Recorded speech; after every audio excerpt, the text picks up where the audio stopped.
안녕하세요. 캐나다 투자전략 브랜드입니다.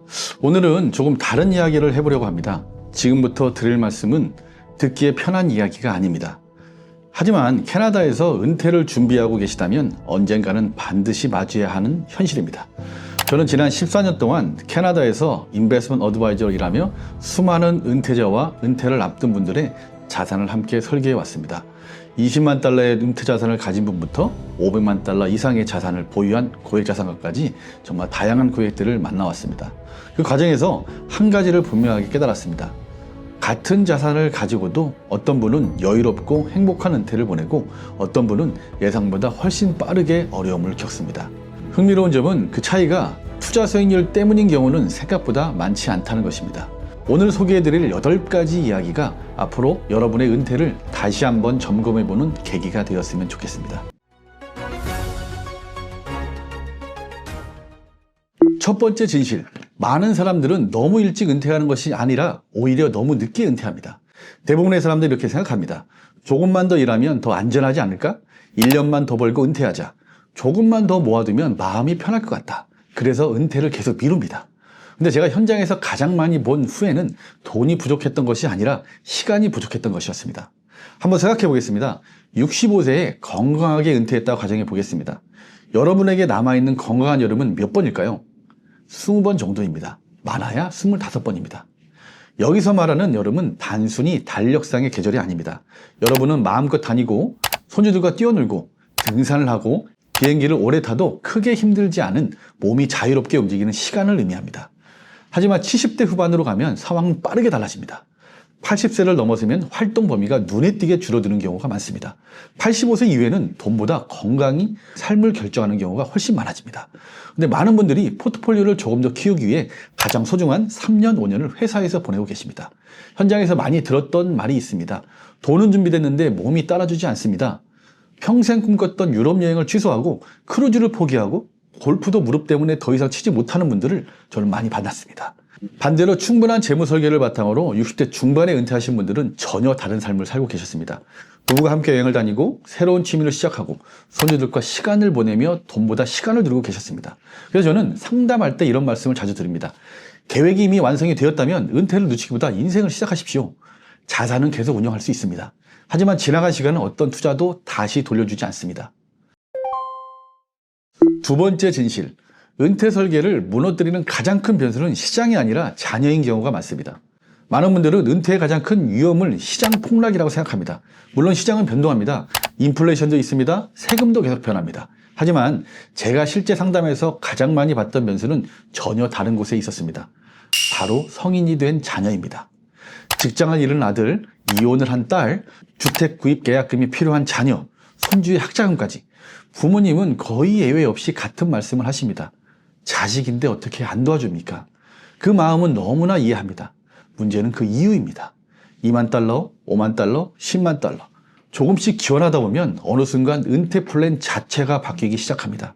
원래는 부부 두 사람의 은퇴를 위해 설계했던 자산이 어느새 자녀와 손주까지 함께 책임지는 구조가 되어버립니다. 제가 실제로 만났던 분들 가운데는 본인들이 향후 5년 동안 사용할 생활비보다 더 많은 금액을 단 2년 만에 자녀에게 지원하신 경우도 있었습니다. 그 결과는 예상보다 훨씬 빨리 찾아왔습니다. 은퇴 시기를 늦추거나 생활 수준을 낮추거나 다시 일을 시작해야 했습니다. 반대로 안정적인 은퇴를 보내신 분들은 공통점이 있었습니다. 자녀를 사랑하지 않아서가 아닙니다. 오히려 더 많이 사랑하기 때문에 원칙을 미리 정해 두셨습니다. 우리가 도와줄 수 있는 범위는 여기까지다. 더 이상은 우리의 은퇴를 위해 남겨야 한다. 이 기준을 자녀에게 미리 설명해 두셨습니다. 은퇴 설계에서 가장 중요한 것은 투자 수익률만이 아닙니다. 가족 간의 재무 원칙입니다. 원칙이 없으면 결국 기준은 부모가 아니라 자녀가 정하게 됩니다. 그리고 그 기준은 대부분 부모의 은퇴 자산이 감당할 수 있는 수준을 넘어서는 경우가 많았습니다. 자녀를 돕는 것은 사랑입니다. 하지만 자신의 노후를 희생하는 것은 사랑이 아니라 계획의 부재일 수 있습니다. 세 번째 진실. 4% 법칙은 캐나다 은퇴자에게 정답이 아닙니다. 은퇴 관련 책이나 유튜브를 보다 보면 한 번쯤은 이런 이야기를 들어보셨을 겁니다. 은퇴 후에는 자산의 4%씩만 인출하면 평생 돈이 떨어지지 않는다. 이른바 4% 법칙입니다. 많은 분들이 이 숫자를 절대적인 기준처럼 받아들이고 계십니다. 하지만 저는 상담할 때 이야기를 들으면 항상 같은 말씀을 드립니다. 그 공식이 누구를 위해 만들어졌는지부터 확인하셔야 합니다. 4% 법칙은 1990년대 미국에서 발표된 연구를 기반으로 합니다. 당시 미국의 주식시장, 채권 수익률, 세금제도, 평균 수명 등을 전제로 만들어진 계산입니다. 근데 지금은 우리가 살고 있는 곳은 캐나다입니다. 그리고 지금은 2026년도입니다. 이미 전제 조건부터 크게 달라졌습니다. 캐나다 은퇴자들은 미국과 전혀 다른 환경에서 은퇴를 준비합니다. CPP와 OAS라는 정부연금이 있고 RRSP는 일정 시점이 되면 리프로 전환되어 법에서 정한 최소 인출 규정을 따라야 합니다. 또 일정 수준 이상의 소득이 발생하면 OAS는 환수되기 시작합니다. 세금 구조 역시 미국과는 상당히 다릅니다. 여기에 투자 비용, 포트폴리오 구성, 생활비, 은퇴 시기까지 모두 사람마다 다릅니다. 그런데 어떻게 모두에게 똑같이 4%가 정답일 수 있을까요? 실제로 제가 재무 시뮬레이션을 돌려보면 결과는 매우 다양합니다. 정부연금이 충분하고 비등록 자산 비중이 높은 분은 5% 이상을 인출해도 평생 문제가 없는 경우가 있습니다. 반대로 RRSP 비중이 크고 세금 부담이 높은 분은 3.5% 정도가 오히려 더 안전한 경우도 있습니다. 즉 중요한 것은 4%라는 숫자가 아닙니다. 나에게 맞는 숫자를 찾는 것입니다. 은퇴 설계는 평균값으로 하는 것이 아닙니다. 여러분의 자산, 연금, 세금, 생활비, 상속 계획까지 모두 함께 계산해야 비로소 정확한 답이 나옵니다. 그래서 저는 상담할 때 4% 법칙을 적용하겠습니다 라고 표현보다 고객님께 맞는 지속 가능한 인출률을 계산해 보겠습니다 라는 표현을 더 자주 사용합니다. 숫자는 같아 보여도 접근 방식은 완전히 다릅니다. 좋은 은퇴 설계는 공식을 적용하는 것이 아니라 공식을 새롭게 만드는 과정입니다. 네 번째 진실. 은퇴 후 가장 큰 세금 폭탄은 살아있을 때가 아니라 사망한 이후에 찾아오는 경우가 많습니다. 이 이야기는 많은 분들이 처음 들으면 놀라십니다. 하지만 은퇴 설계에서는 반드시 알고 계셔야 하는 내용입니다. 많은 분들이 RRSP를 이렇게 이해합니다. 넣을 때 세금 혜택을 받고 은퇴 후 꺼낼 때 세금을 낸다. 여기까지는 맞습니다. 하지만 대부분 놓치고 있는 부분이 있습니다. 바로 계좌에 돈이 남아있는 상태에서 사망하는 경우입니다. 이때 CRA는 남아있는 RRSP나 리프를 그대로 보관해 두지 않습니다. 원칙적으로는 그 금액 전체를 사망연도의 소득으로 간주합니다. 예를 들어 보겠습니다. 리프에서 50만 달러가 남아있는 상태에서 사망했다고 가정해 보겠습니다. 그해 다른 소득이 있다면 그 50만 달러가 한꺼번에 합산되어 세금이 계산됩니다. 결과적으로 최고 한계세율이 적용되는 구간까지 올라가는 경우도 적지 않습니다. 쉽게 말하면 평생 조금씩 나눠 냈다면 훨씬 적게 냈을 세금을 사망한 해 한꺼번에 부담하게 되는 것입니다. 이것이 많은 분들이 예상하지 못하는 첫 번째 세금입니다. 여기서 끝이 아닙니다. 비등록 투자 계좌에 큰 평가 이익이 있다면 CRA는 사망한 날 모든 자산을 시장 가격으로 매도한 것으로 간주합니다. 이를 deemed disposition이라고 합니다. 실제로 팔지 않았더라도 세금은 발생합니다. 별장이나 투자형 부동산, 비등록 주식, 펀드, ETF 이 모든 자산이 해당될 수 있습니다. 결국 유가족은 자산을 상속받기 전에 상당한 세금을 먼저 납부해야 하는 상황을 맞을 수도 있습니다. 그래서 진정한 은퇴 설계는 얼마를 벌었는가 보다는 어떻게 세금을 줄이며 이전할 것인가를 함께 고민해야 합니다. 실제로 고액자산가분들은 이 부분을 매우 중요하게 생각합니다. RRSP를 무조건 오래 유지하는 것이 아니라 낮은 세율 구간을 활용해서 조금씩 인출하는 전략을 사용하기도 합니다. TFSA는 장기 성장 가능성이 높은 자산을 배치하고 부부 간 소득 분산, 상속 구조, 보험 신탁 등을 함께 활용하여 전체 세금을 줄이는 방향으로 설계합니다. 결국 중요한 것은 자산 규모가 아닙니다. 같은 500만 달러를 가지고도 누군가는 대부분 가족에게 남기고 누군가는 불필요한 세금으로 수백만 달러를 잃기도 합니다. 차이는 투자 수익률보다 사전에 얼마나 준비했는가가 결정되는 경우가 훨씬 많습니다. 혹시 오늘 이야기를 들으시면서 내 은퇴 계획에도 이런 부분이 빠져 있는 건 아닐까 하는 생각이 드셨다면 한 번쯤은 지금의 플랜을 다시 점검해 보시기를 권합니다. 은퇴 설계는 자산을 만드는 과정이기도 하지만 평생 모은 자산을 지키는 과정이기도 하기 때문입니다. 다섯 번째 진실. 내가 살고 있는 집은 팔기 전까지는 은퇴 생활비를 만들어주는 자산이 아닙니다. 많은 분들이 은퇴 자산을 계산할 때 이렇게 말씀하십니다. 집이 200만 달러 정도 되고 투자 자산이 100만 달러 있으니 순자산은 300만 달러 정도 됩니다. 틀린 말은 아닙니다. 하지만 은퇴 설계에서는 조금 다른 질문을 드려야 합니다. 그 집이 지금 여러분의 생활비를 만들어주고 있습니까? 대부분의 경우 답은 아니오입니다. 오히려 집은 계속해서 비용을 발생시키고 있습니다. 재산세, 주택보험, 유지보수, 유틸리티, 예상하지 못한 수리 비용까지 몰개지를 모두 갚은 집이라 하더라도 매년 적지 않은 현금이 꾸준히 들어갑니다. 즉 장부상으로는 큰 자산이지만 현금 흐름의 관점에서는 계속 비용이 발생하는 자산인 경우가 많습니다. 여기서 더 중요한 문제가 있습니다. 많은 분들이 이렇게 말씀하십니다. 나중에 필요하면 집을 팔면 되죠. 그런데 실제 상담을 해보면 막상 그 시점이 되어도 집을 파시는 분은 생각보다 많지 않습니다.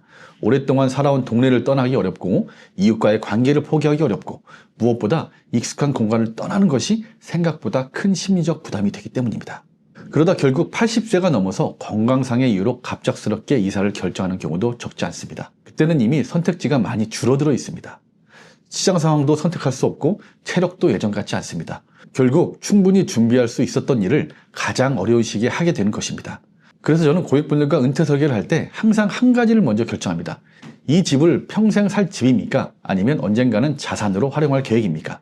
이 두 가지는 완전히 다른 전략입니다. 평생 거주할 집이라면 그 집의 가치를 은퇴 생활비 계산에서 최대한 제외하고 플랜을 세웁니다.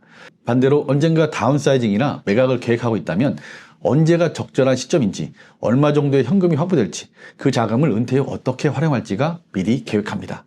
중요한 것은 막대한 기대가 아니라 구조적인 계획입니다. 집은 분명 훌륭한 자산입니다. 하지만 팔기 전까지는 생활비를 만들어주는 자산이 아닙니다. 그래서 은퇴 설계는 순자산보다 현금 흐름이 훨씬 중요합니다. 은퇴는 자산 규모로 살아가는 것이 아니라 매달 들어오는 현금으로 살아가기 때문입니다. 여섯 번째 진실. 은퇴 후 가장 어려운 일은 돈을 버는 것이 아니라 돈을 쓰는 것입니다. 이 이야기를 하면 의외라는 반응을 많이 보입니다. 하지만 지난 14년 동안 정말 많이 봤던 모습입니다. 충분한 자산을 가지고도 정작 그 돈을 쓰지 못하는 은퇴자들이 생각보다 훨씬 많습니다. 재무적으로는 아무런 문제가 없습니다. 시뮬레이션을 해봐도 90세, 95세, 심지어 100세까지도 자산이 충분합니다. 그런데도 여행을 미룹니다. 외식을 줄이고 자동차 교체를 망설입니다. 평생 꿈꿔왔던 버킷리스트를 계속 다음으로 미룹니다. 왜 그럴까요? 답은 의외로 단순합니다. 40년 동안 몸에 익은 습관 때문입니다. 평생 열심히 모으는 삶을 살아왔기 때문에 저축은 익숙하지만 소비는 낯선 것입니다. 돈을 쓰는 순간 마치 잘못된 선택을 하는 것 같은 불안감이 생깁니다. 하지만 저는 가끔 고객분들께 이런 질문을 던집니다. 이 돈을 왜 모으셨습니까? 여행을 가기 위하였습니다. 가족과 좋은 시간을 보내기 위하였습니다. 은퇴 후 조금 더 여유롭게 살기 위해서였습니다. 그런데 막상 그 시간이 찾아왔는데도 계속 돈을 모으기만 한다면 그 자산은 결국 누구를 위한 것일까요? 물론 무조건 많이 쓰라는 뜻은 아닙니다. 중요한 것은 계획 안에서 사용하는 것입니다. 실제로 저는 상담할 때 종종 이런 시뮬레이션을 보여드립니다. 지금보다 여행을 더 다니셔도 됩니다. 자동차를 교체하셔도 됩니다. 리모델링을 하셔도 자산은 충분히 유지됩니다. 숫자로 확인되는 순간 많은 분들이 비로소 안심하십니다. 그리고 조금씩 삶이 달라지기 시작합니다. 가족과 함께 시간을 보내고 미뤄왔던 여행을 떠나고 손주들과 더 많은 추억을 만들기 시작합니다. 반대로 끝까지 돈을 쓰지 못하는 분들도 계십니다. 결국 평생 모은 자산 대부분이 상속으로 넘어갑니다. 물론 상속은 중요합니다. 하지만 저는 항상 이렇게 말씀드립니다. 상속은 삶의 목적이 아니라 결과입니다. 은퇴의 목적은 가장 큰 포트폴리오를 남기는 것이 아닙니다. 평생 성실하게 모은 자산으로 내가 원하는 삶을 살아보는 것입니다. 그래서 저는 고객분들께 자주 드리는 말이 있습니다.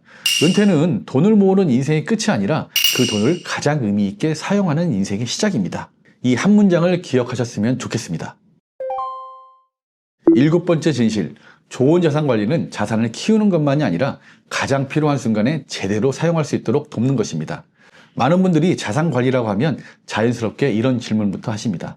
어떤 상품이 좋을까요? 수익률이 더 높을 수 있을까요? 포트폴리오는 어떻게 운영해야 하나요? 물론 중요한 질문입니다. 하지만 은퇴가 가까워질수록 저는 오히려 다른 질문을 더 많이 드립니다. 이 자산은 앞으로 언제 어디에 사용될 예정입니까? 자산을 늘리는 것과 자산을 사용하는 것은 전혀 다른 영역입니다. 경제 활동을 하는 동안에는 가능한 한 효율적으로 자산을 축적하는 것이 중요합니다. 하지만 은퇴 이후에는 이야기가 달라집니다. 이제는 자산을 얼마나 많이 모았느냐보다 언제 얼마를 어떤 순서로 사용할 것인가가 더 중요해집니다. 예를 들어 여행을 위해 사용할 돈, 생활비, 의료비, 자녀에게 지원할 자금, 상속으로 남길 자산, 이 모든 것이 목적이 서로 다릅니다. 그런데 많은 분들이 모든 자산을 하나의 계좌처럼 생각합니다. 그러다 보니 필요한 순간에도 돈을 쓰지 못하거나 반대로 너무 이른 시점에 큰 금액을 인출해 불필요한 세금을 부담하기도 합니다.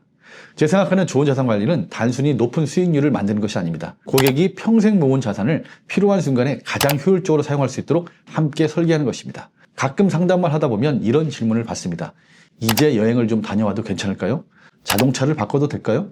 자녀를 조금 더 도와줘도 될까요? 그럴 때 저는 먼저 감정이 아니라 숫자로 확인합니다. 그리고 플랜이 충분히 감당할 수 있다고 판단되면 오히려 자신 있게 말씀드립니다.